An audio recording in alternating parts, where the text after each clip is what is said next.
A'udzu billahi minasyaitonir rajim. Bismillahirrahmanirrahim. Assalamualaikum warahmatullahi wabarakatuh. Alhamdulillah. Alhamdulillahi rabbil alamin wa bihi nasta'inuhu ala umurid dunya waddin. Wassalatu wassalamu ala asyrafil anbiya'i wal mursalin sayyidina wa maulana Muhammadin wa ala alihi wa ashabihi ajma'in, amma ba'du. Allahumma inna nas'aluka ilman nafi'a wa rizqan tayyiba wa amalan mutaqabbala. Ya Allah, kami mohon kepadamu ilmu yang bermanfaat, rizki yang baik, dan amal ibadah yang diterima. Amin Allahumma amin. Ma'asyiral muslimin dan muslimat, Bapak Ibu rahimani wa rahmakumullah. Alhamdulillah, puji syukur senantiasa kita haturkan kehadirat Allah Azza wa Jalla atas limpahan nikmat karunia yang begitu besar kita rasakan sampai detik ini. Salawat dan salam semoga tetap tercurahkan kepada junjungan kita Nabiullah Nabi Muhammad sallallahu alaihi wasallam, pada keluarga beliau, para sahabat, dan juga orang-orang yang meniti jalan mereka dengan baik sampai hari akhir kelak. Kaum muslimin dan muslimat, Bapak Ibu rahimani wa rahimakumullah.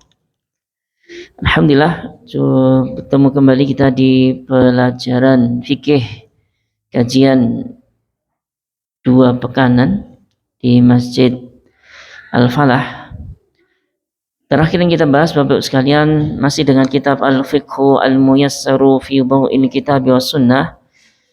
Belajar fikih secara praktis sesuai tuntunan Quran dan Sunnah. Terakhir yang kita pelajari di 2 pekan yang lalu, Bapak sekalian, yaitu tentang jihad. Jadi setelah selesai membahas bab tentang haji, kemudian sang penulis menghadirkan 1 bab tentang jihad. Yang mana kita tahu di pelajaran jihad ini, jihad itu sesuatu yang mulia, ya. Jihad itu sesuatu ibadah yang mulia di dalam Islam. Ada hukum-hukumnya, ada syarat-syaratnya, bahkan ada penghalang-penghalang. Bahkan ada aturan khusus yang terakhir kita bahas itu tentang tahanan dan juga harta rampasan perang. Jadi dengan belajar mengetahui seperti ini, Bapak Ibu sekalian rahimani wa rahmakumullah, mungkin ya sebagian orang menganggap jihad itu sebagai sesuatu yang serem, sebagai sesuatu yang bengis dalam Islam, maka bisa ditepis. Ternyata syariat jihad itu syariat yang indah di dalam Islam, tidak boleh dipraktekkan asal-asalan. Ada kaidah di sana.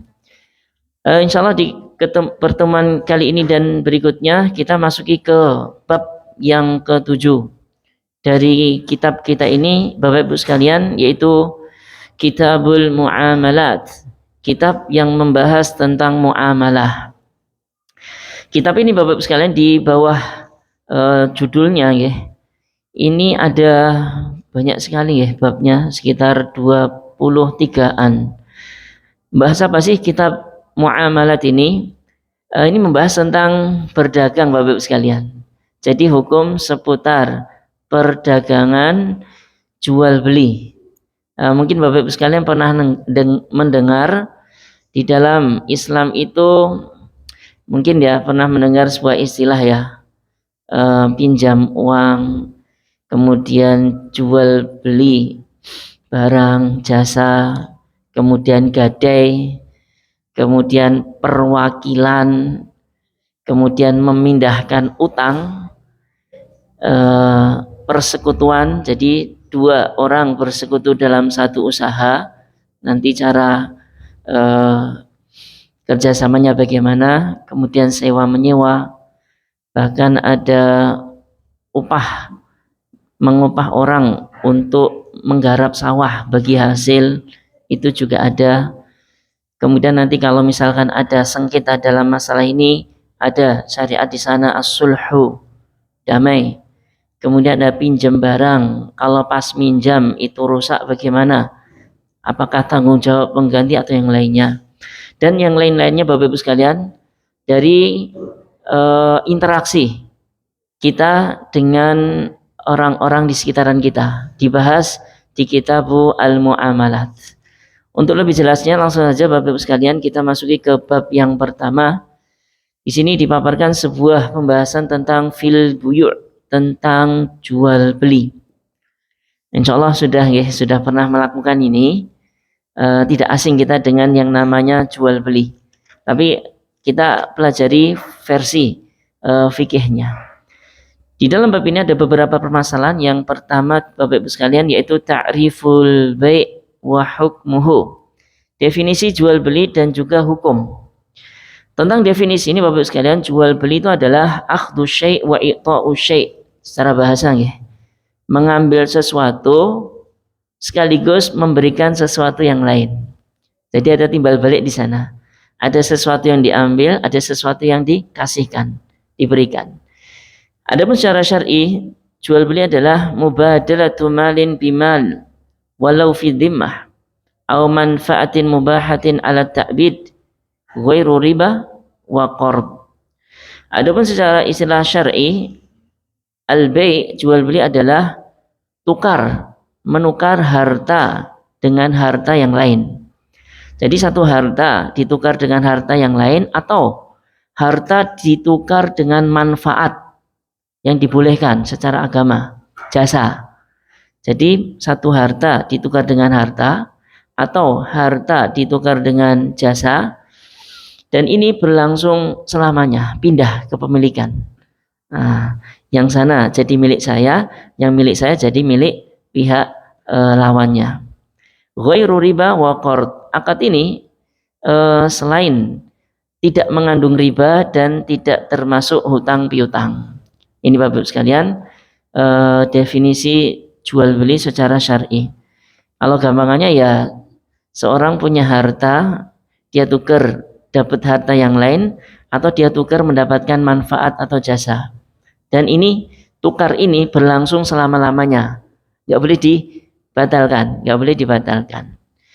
Kemudian hukum jual beli sendiri, insya Allah sudah jelas ya. Jual beli itu hukumnya boleh, jaiz. Berdasarkan firman Allah Ta'ala wa ahallallahu al-bai' dan Allah telah menghalalkan jual beli. Kemudian diriwayatkan dari Ibnu Umar radhiyallahu anhu bahwasanya Rasulullah sallallahu alaihi wasallam bersabda, "Idza tabaya'a rajulani fakullu wahidin minhuma bil khiyari man lam yatafarraqa wa kana jami'an." Bahwasanya Rasulullah bersabda, jika dua orang saling jual beli, maka masing-masing dari keduanya memiliki hak khiyar. Nanti hak khiyar ini akan dibahas di permasalahan yang keempat ya, insyaallah. Memiliki hak khiyar, intinya hak khiyar itu hak untuk melanjutkan jual belinya atau membatalkan, enggak jadi. Malam yatafarraqa, selama keduanya belum berpisah di tempat itu, wa kana jami'an, dan keduanya masih berkumpul. Nah, ini jadi di sini Rasulullah menegaskan dua orang saling jual beli. Dan ini juga kesepakatan ya kaum muslimin dari dahulu sampai sekarang membolehkan yang namanya jual beli ini. Dan juga dikuatkan dengan dalil secara logika bahwasanya manusia itu membutuhkan yang namanya jual beli ini. Kenapa? Karena tidak bisa mencukupi kebutuhan dia sendiri. Ada satu kebutuhan yang dia butuhkan itu berada di tangan orang lain. Dan orang lain nggak bisa memberikan ke dia kecuali ada imbalannya. Maka berlangsung di sana nanti tukar menukar. Harta saya dengan harta dia membutuhkan ini, saya membutuhkan itu. Jadi ini ada maslahat di sana dan tidak ada cara kecuali dengan melakukan jual beli ini. Jadi kesimpulannya Bapak Ibu sekalian, jadi hukum jual beli itu ya boleh berdasarkan Quran, sunnah, ijma', bahkan dikuatkan dengan kebutuhan manusia tadi. Bapak Ibu sekalian rahimani wa rahmatullah, kemudian di dalam jual beli ini ada rukun-rukun ya. Jadi ada unsur-unsur yang berperan di sana supaya jual beli ini jadi terjadi dan sah. Ada 3 arkanu al-bai', rukun-rukun dalam jual beli. Yang pertama aqidun.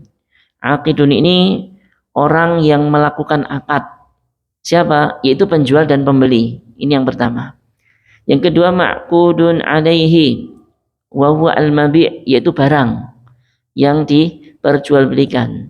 Kemudian yang ketiga, sighah, yaitu bentuk alias ucapan atau cara memindahkan barang ini dari pihak pertama ke pihak kedua. Ini Bapak Ibu sekalian rahimani wa rahmatullah, dalam jual beli ada 3 unsur ini ya. Kalau yang pertama tadi aqid, yaitu seorang yang melakukan transaksi, insya Allah sudah jelas ya. Penjual yang punya barang, pembeli yang mencari barang. Kemudian yang ma'qud alaih alias mabi', barang yang diperjualbelikan. Kemudian sighah, ini bentuknya, ini mungkin pernah kita dengar, ini ada 2 jenis ya. Sighah ini bentuknya ada yang ucapan, ijab dan qabul. Ijab itu bersumber dari penjualnya, dia mengatakan bi'tu, aku jual ini. Ini kalau dari pembeli namanya qabul, ishtara itu, aku membeli. Terkadang Bapak Ibu sekalian, cara membeli ini bukan dengan ucapan saya jual atau yang pembelinya bilang saya beli. Terkadang enggak. Terkadang dengan perbuatan langsung, yaitu mengambil langsung memberikan sesuatu. Jadi enggak ngomong belas, enggak ngucap sama sekali saya jual atau saya beli, enggak. Tapi dia cuman mengambil barang, kemudian dia serahkan uangnya. Enggak ngucap sama sekali, maka ini juga termasuk sighah, cara melakukan jual beli dengan bentuk fi'liyah, dengan bentuk ucapan, dengan bentuk perbuatan. Ini insya Allah kalau kita di pasar ya, ini qauliyah ya, kita biasanya qauliyah kalau di pasar dengan ucapan. Tumbas, tumbas Pak Di, gitu ya. Tumbas Le, terus sana mungkin beli apa Mas? Oh, beli ini dan seterusnya. Terjadi ucapan. Tapi kalau fi'liyah ini biasanya di supermarket. Biasanya di supermarket kita nggak ngomong sama sekali ya. Kita masuk ke supermarket, entah itu Luas, entah itu Mitra, Mitra nggak ada deh soalnya. Diserahin di Luas, kalau nggak di mall sana, ada barang-barang di sana sudah ada harganya, kita ambil, kemudian ke kasir langsung bayar gini aja. Jadi nggak ada ucapan saya menjual atau saya membeli. Maka ini termasuk sah, tidak ada masalah. Kemudian permasalahan yang ketiga Bapak sekalian, dalam jual beli ini ada satu pembahasan. Apakah dalam jual beli ini harus ada saksi? Al-ishhadu alal bai'. Karena ada sebuah hadis ya. Ada sebuah ayat di surat Al-Baqarah ayat 282. Allah berfirman, "Wa ashhidu idza tabaya'tum," dan saksikanlah, alias cari saksi. Idza tabaya'tum, jika kalian melakukan jual beli. Jika kalian melakukan jual beli. Cuman ayat ini Bapak-Ibu sekalian, meskipun sesuai kaidah usul fikih ya. Kalau kita sedikit belajar usul fikih, ketika ada satu lafadz perintah amr di dalam Quran atau sunnah, maka hukum asalnya itu wajib. Nah, jadi hukum asal perintah untuk sesuatu yang wajib. Cuman di ayat ini meskipun diperintahkan wa ashhidu, dan saksikanlah atau carilah saksi, ini enggak wajib karena ada dalil yang lain yang memalingkan. Wajib ini menjadi sunnah saja. Saya ulangi, hukum asalnya ayat ini menunjukkan wajib untuk mencari saksi dalam jual beli, tapi ada dalil-dalil yang lainnya memalingkan dalil yang wajib ini menjadi hukumnya cuma sunnah saja. Hukumnya cuma sunnah saja, maaf. Barakallahu fikum. Hadis apa saja yang menunjukkan persaksian itu hanya sunnah saja, tidak wajib? Maka yang pertama firman Allah Ta'ala di surat Al-Baqarah ayat 283. Ini lanjutan ayat yang tadi ya. Wa ashidu idza tabaya'tum, kemudian dilanjutkan di surat Al-Baqarah ini Allah Ta'ala berfirman, fa in amina ba'dukum ba'dan falyu'addil ladzi tumina amanatahu. Al-Baqarah ayat 283. Yang artinya jika sebagian di antara kalian dengan sebagian yang lain itu merasa aman, alias jual beli ini nanti nggak ada masalah, fal yu'addil ladzi tumina amanatahu, maka tunaikanlah apa yang amanah yang telah dibebankan kepada kalian. Jadi intinya kalau kita mau berjual beli dan orang ini kita anggap amanah, ke belakangnya insya Allah nggak ada masalah jual beli ini, barangnya pasti baik, nggak ada penipuan di sana, maka laksanakanlah. Nah, jadi di sini nggak ada disuruh mencari saksi. Nah, tidak ada perintah untuk mencari saksi. Ini yang pertama. Dalil yang kedua, sebuah hadis dari Ammarah bin Huzaimah, bahwasanya pamannya, seorang sahabat Nabi, menceritakan bahwasanya dahulu Rasulullah SAW membeli sebuah kuda dari seorang Arab Badui. Membeli sebuah kuda dari seorang Arab Badui. Kemudian Rasulullah meminta orang Arab Badui ini untuk mengikutinya karena sedang dalam perjalanan ya. Kemudian Rasulullah jalannya agak cepat. Arab Badui ini pelan-pelan, ketinggalan. Jadi seolah berpisah gitu. Padahal sudah dibeli nih si kudanya milik Arab Badui. Tapi kemudian masuk ke kota, orang-orang lihat si Arab Badui memegang kuda, biasanya mau dijual, dikerubungi, ditawar, mau dibeli. Padahal di perjalanan tadi sudah dibeli sama Rasulullah, tinggal diserahkan barang sama uangnya saja. Jadi akadnya sudah terjadi, cuman barang sama uangnya belum diserahkan gara-gara tadi Rasulullah berjalannya cepat, si Arab Baduinya agak lambat. Padahal sudah. Dari dalil ini Bapak sekalian, jual beli Rasulullah dengan Arab Badui tadi terjadi sah dan tidak ada saksinya. Tadi tidak ada saksinya. Wallahu ta'ala alam. Kemudian dikuatkan dengan fakta yang terjadi di zaman sahabat dan juga di masa-masa setelahnya sampai saat ini, yang terjadi di pasar-pasar. Tidak pernah ada satu riwayat pun di kalangan para sahabat dahulu setiap ada jual beli terjadi harus disaksikan. Nggak ada riwayatnya dinukilkan ke kita. Dan juga alasan logikanya Bapak Ibu sekalian, jual beli ini termasuk perkara yang banyak terjadi di tengah masyarakat. Setiap hari. Kalau disyaratkan harus ada saksi, gimana? Berat napa sulit Bapak Ibu sekalian? Mau beli lombok saja harus cari saksi. Mau beli ini aja harus ada saksi berdasarkan ayat tadi. Wa ashhidu idza tabayatum, dan saksikanlah. Carilah saksi jika kalian berjual beli. Jadi kesimpulannya Bapak sekalian, berdasarkan dalil-dalil yang tadi kita sebutkan dari Quran, Sunnah dan juga fakta yang terjadi, persaksian dalam jual beli ini hukumnya cuman sunnah saja. Tapi ditekankan ketika ada satu akad ini nilainya besar, dan khawatir kalau misalkan pihak satunya menyelisihi janji atau ada sesuatu yang disembunyikan di sana di barangnya. Jadi akadnya ini besar, mungkin ratusan juta, mungkin apalah, ini perlu dikuatkan dengan saksi. Kalau misalkan terjadi apa-apa nanti, saksi ini bisa dihadirkan ketika sengketa di persidangan. Jadi kuat ketika kesepakatan yang berharga ini atau yang nilainya nggak biasa, mungkin ratusan juta atau mungkin miliaran. Wallahu ta'ala alam. Ini ditekankan untuk disaksikan. Kemudian Bapak sekalian rahimani wa rahmakumullah, masalah yang berikutnya dalam bab ini dibahas yaitu Bapak sekalian tentang yang tadi sempat disinggung di hadis tadi, al-khiyar, hak khiyar. Bismillah. Al-khiyaru fil bai'. Mungkin sebagian dari kita tentang hal ini mungkin belum pernah mendengarnya, tapi patut untuk diketahui. Kenapa? Karena kita sebagai penjual atau kita sebagai pembeli terkadang ketika jual beli sudah sah terjadi, semuanya pisah balik, di sana kadang terjadi rasa menyesal. Lah, kok tadi tak tuku to iki.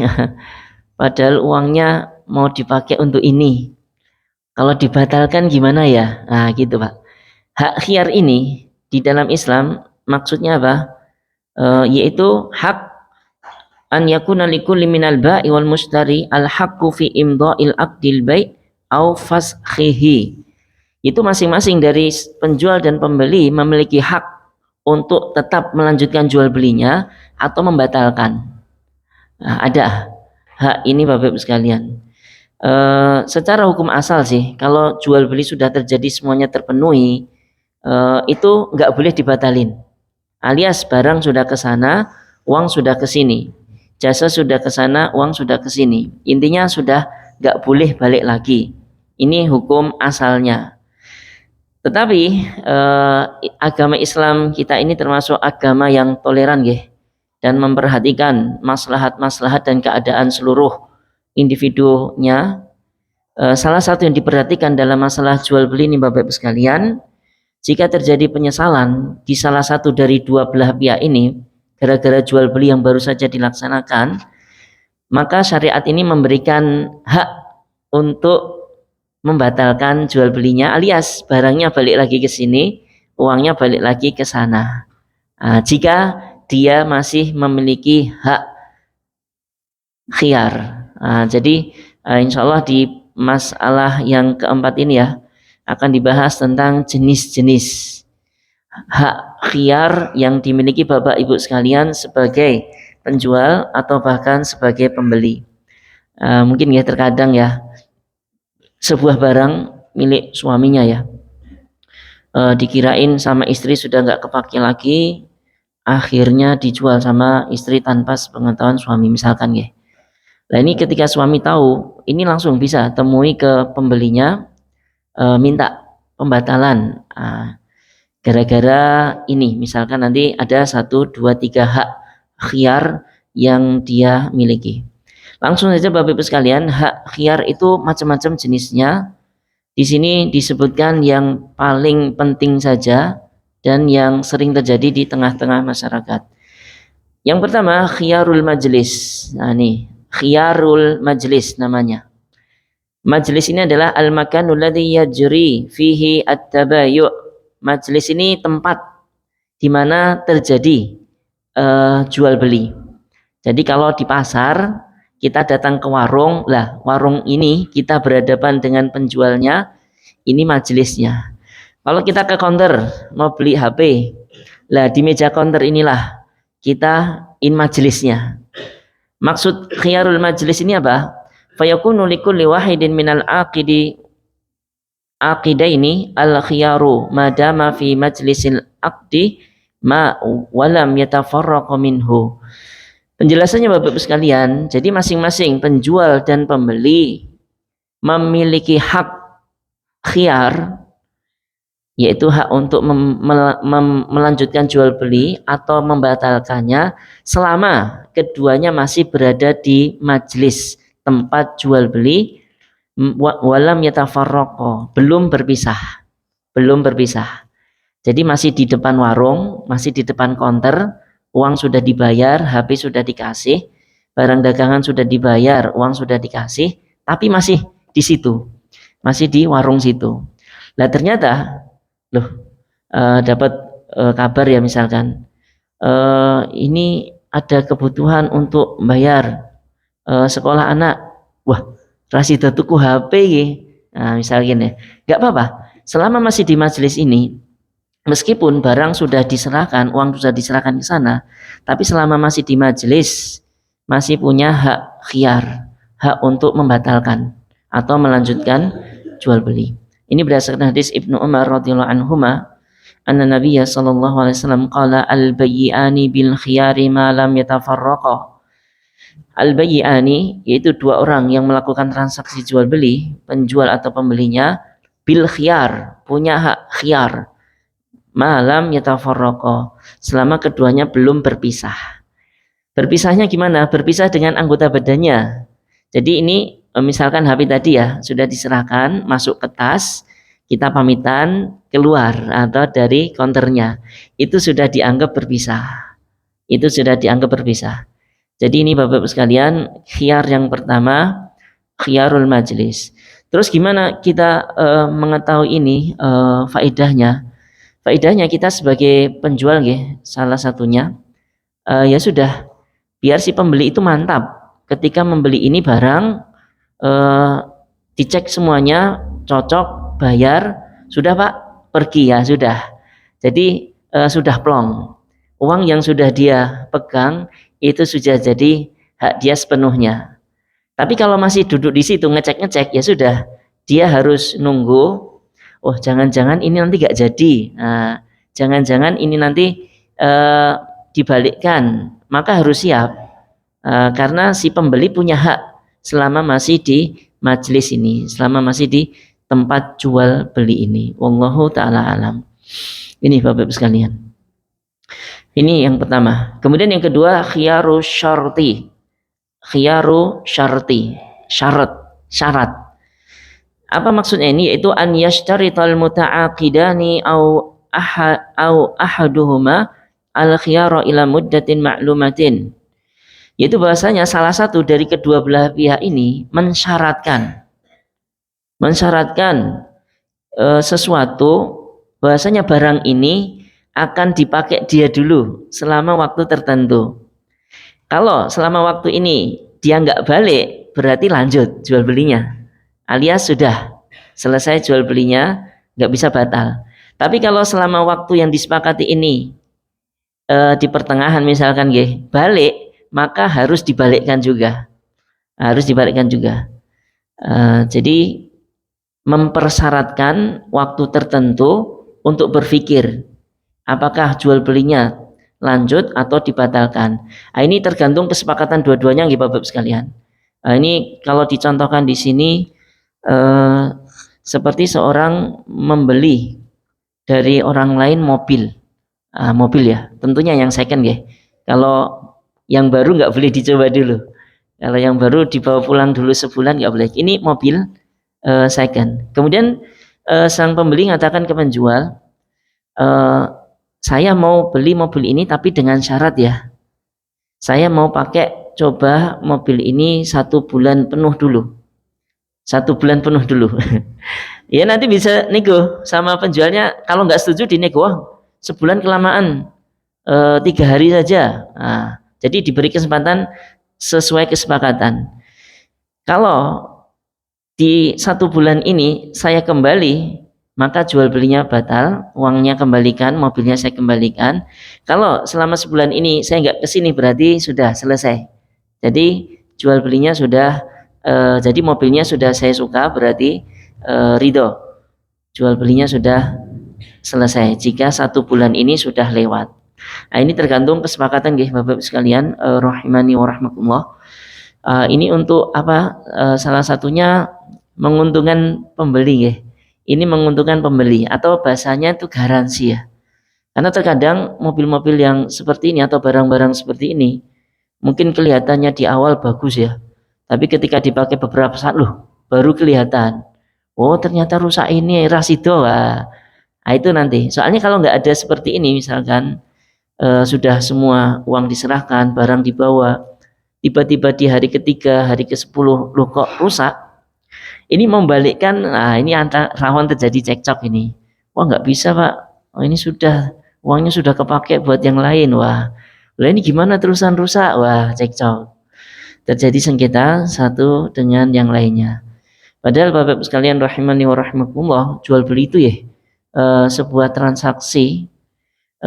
Kalau kedua penjual dan pembeli itu sama-sama jujur dan tidak menyembunyikan aib, maka dengan jual beli yang dia lakukan itu mendapatkan pahala. Burikalahuma fi bai'ihima, disebutkan di hadis Nabi SAW. Jadi dengan jual beli itu dia mendapatkan keberkahan, satu jual beli.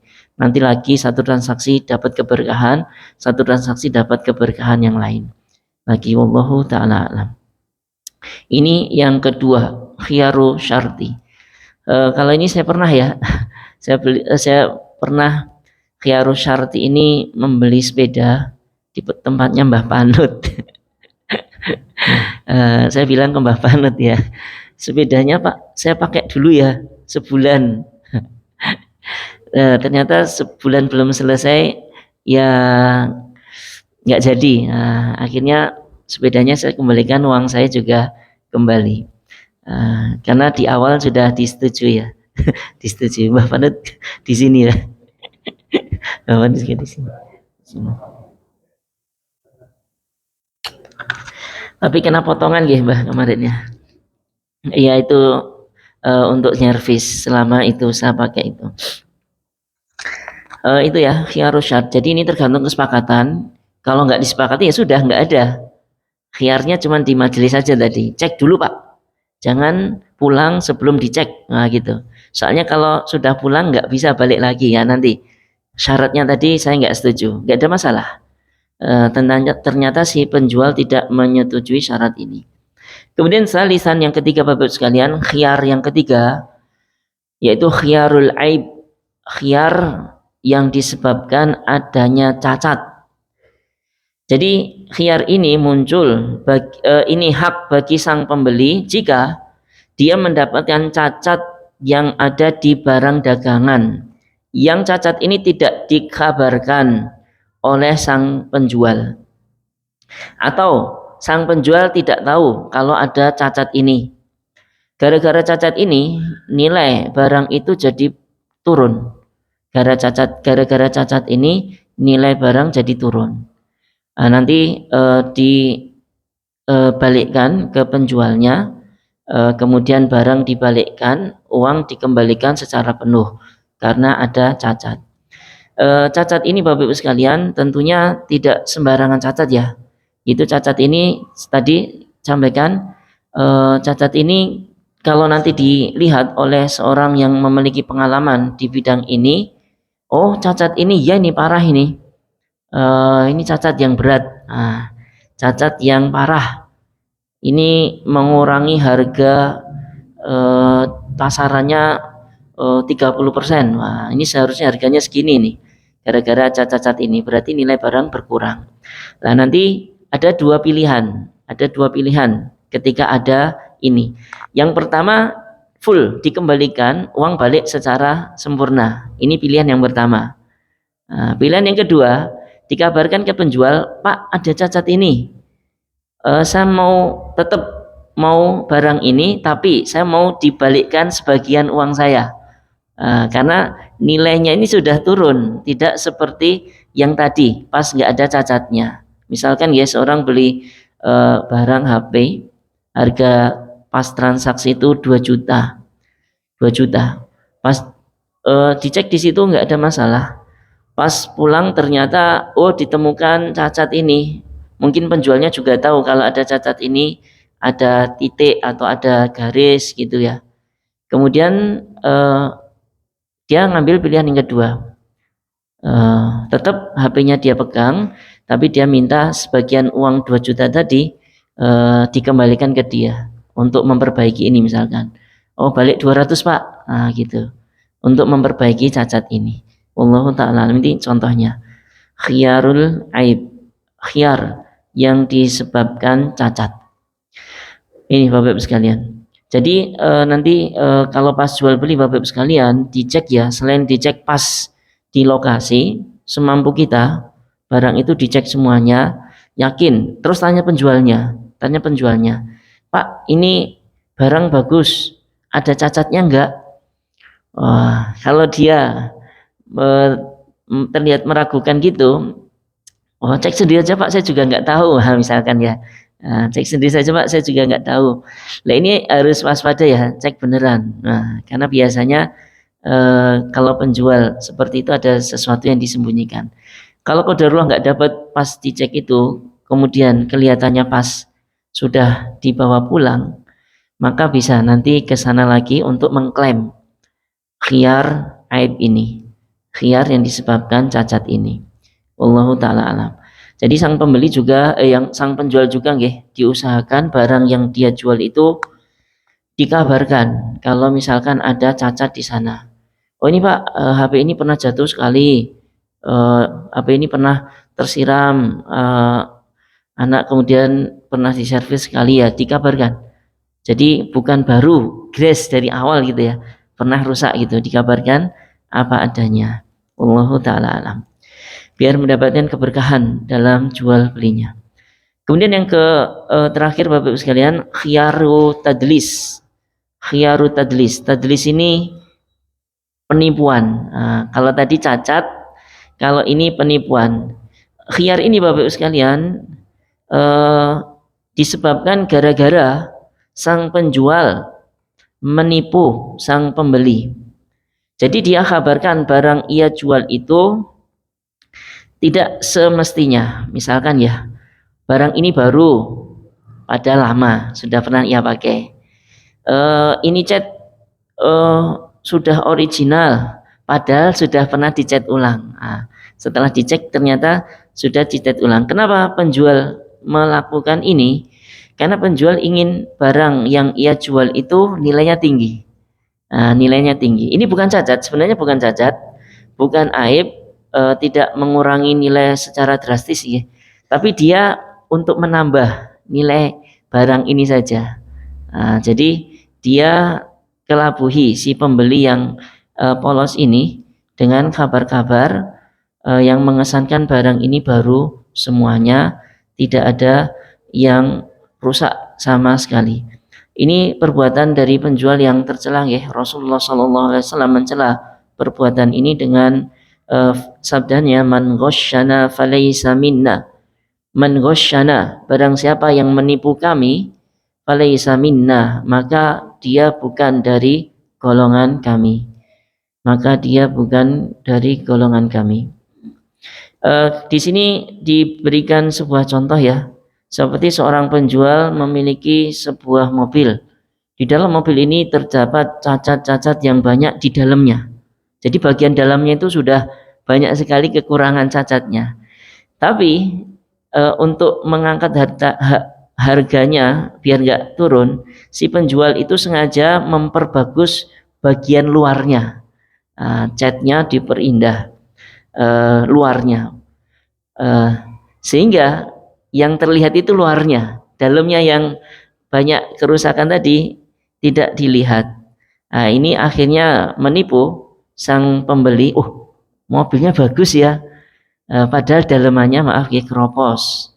Nah, ini maka sang pembeli ketika sadar atau tahu bahwasanya dia sudah ditipu seperti ini, maka dia memiliki hak khiyaru tadlis, khiyar untuk membatalkan atau meminta sebagian uang sambil melanjutkan jual belinya. Jadi ada dua pilihan seperti aib tadi, Bapak Ibu sekalian, rahimani wa rahmatullah. Pilihannya batalin, barangnya kembalikan, uangnya dikembalikan juga, atau tetap dilanjutkan jual belinya, tapi dia minta konsekuensi mengembalikan sebagian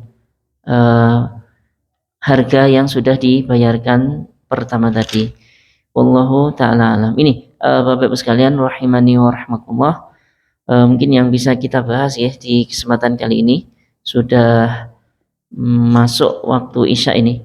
Jadi kalau boleh kita ulang Bapak Ibu sekalian, di kesempatan kali ini kita bahas bab yang pertama ya dari kitab Al-Mu'amalat, kitab yang membahas tentang muamalah, yaitu tentang masalah jual beli. Yang mana jual beli ini dalam Islam hukumnya boleh, jaiz, disepakati kebolehannya oleh Quran, Sunnah dan juga ijma. Dan juga kebutuhan manusia mengharuskan seorang untuk melakukan transaksi ini. Jual beli ini terjadi dengan tiga unsur. Satu, pihak yang melakukan jual beli yaitu penjual dan pembelinya. Yang kedua, barang, ada barang yang diperjualbelikan. Yang ketiga, ada cara, yaitu dengan ucapan atau dengan perbuatannya. Kemudian dibahas tadi tentang saksi. Ini dalam jual beli tidak wajib, hanya sekedar disunnahkan saja, tapi ditekankan, disaksikan jual beli ini ketika dalam momen-momen transaksi yang besar atau transaksi yang uang pembayarannya diakhirkan, diutang. Jadi barangnya sudah diserahkan dulu tapi uangnya nanti. Nah, ini perlu ada saksi. Nanti ketika nagih kuat ada saksinya. ada saksinya. Kemudian dibahas tadi tentang khiyar, hak bagi kedua belah pihak, pembeli atau penjual, untuk membatalkan atau untuk melanjutkan jual beli. Jadi ketika ada penyesalan di sana atau ada sesuatu aib cacat yang ditemukan pas di rumah, jadi pas jual beli nggak muncul cacat ini, maka bagi sang penjual atau sang pembeli bisa meminta, mengklaim hak khiyar ini kepada pihak yang lain. Dan pihak yang lain ketika diminta hak khiyar ini, selama terpenuhi syaratnya selama terpenuhi syaratnya ya harus legowo membatalkan karena memang pihak itu memiliki hak ini. Cuman repotnya Bapak Ibu sekalian, kalau pihak tadi belum tahu, belum belajar di sini, belum pernah belajar masalah ini, nanti tetap rawan terjadi cekcok satu dengan yang lainnya. Wallahu ta'ala alam. Mungkin ini dulu yang bisa disampaikan di kesempatan kali ini. Berikutnya insya Allah akan kita bahas masih di bab ini masih panjang, tentang masalah syarat jual beli, harus ridho di sana. Kemudian orangnya itu harus balik akil. Anak kecil nanti kalau dia sudah bisa maka sah juga jual belinya. Kemudian ada beberapa jual beli yang modelnya terlarang Bapak Ibu sekalian. Jadi jangan melakukan jual beli yang seperti ini. Kemudian ada lagi nanti akad murabahah, kemudian kredit, kemudian dan yang lainnya. Insya Allah akan kita bahas satu persatu akad-akad yang terjadi di sekitaran kita dalam masalah jual beli. Mungkin kita lakukan sebagiannya, mungkin dilakukan oleh tetangga kita, dan kita perlu tahu ini untuk menjelaskan ke mereka juga ketika kita ditanya. Wallahu ta'ala alam. Semoga yang sedikit ini bermanfaat, khususnya bagi saya pribadi. Ada benarnya datang dari Allah Azza wa Jalla, ada salah dan kurang datang dari saya pribadi dan dari syaitan, dan saya mohon ampun pada Allah atas kesalahan tersebut. Kita cukupkan. Subhanakallahumma bihamdika asyhadu an la ilaha illa anta astaghfiruka wa atubu ilaik. Wa akhiru da'wana alhamdulillahi rabbil alamin. Assalamualaikum warahmatullahi wabarakatuh.